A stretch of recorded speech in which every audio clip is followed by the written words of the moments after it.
ಬಿಸ್ಮಿಲ್ಲಾಹಿರ್ ರಹಮಾನಿರ್ ರಹೀಮ್. ಪರಮದಯಾಮಯನು ಕರುಣಾನಿಧಿಯು ಆದ ಅಲ್ಲಾಹನ ನಾಮದಿಂದ. ಅಲ್ಲಾಹ ಚಿರಂತನು, ಸ್ವಯಂ ಜೀವಂತನು, ಅಖಿಲ ಪ್ರಪಂಚದ ನಿಯಂತ್ರಕನಾದ. ಆತನ ಹೊರತು ಆರಾಧ್ಯನಾರೂ ಇಲ್ಲ. ಅವನಿಗೆ ತೂಕಡಿಕೆಯಾಗಲಿ ನಿದ್ರೆಯಾಗಲಿ ಬಾಧಿಸುವುದಿಲ್ಲ. ಆಕಾಶಗಳಲ್ಲಿ ಮತ್ತು ಭೂಮಿಯಲ್ಲಿ ಇರುವುದೆಲ್ಲವೂ ಆತನದೇ. ಆತನ ಸನ್ನಿಧಿಯಲ್ಲಿ ಆತನ ಅಪ್ಪಣೆ ಇಲ್ಲದೆ ಶಿಫಾರಸು ಮಾಡತಕ್ಕವನಾರಿದ್ದಾನೆ.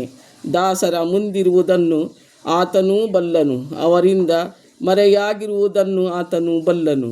ಆತನ ಸ್ವತಃ ತಿಳಿಯಗೊಳಿಸುವ ಹೊರತು ಆತನ ಜ್ಞಾನ ಭಂಡಾರದಿಂದ ಯಾವ ವಿಷಯವನ್ನು ಅವರು ತಿಳಿಯಲಾರರು.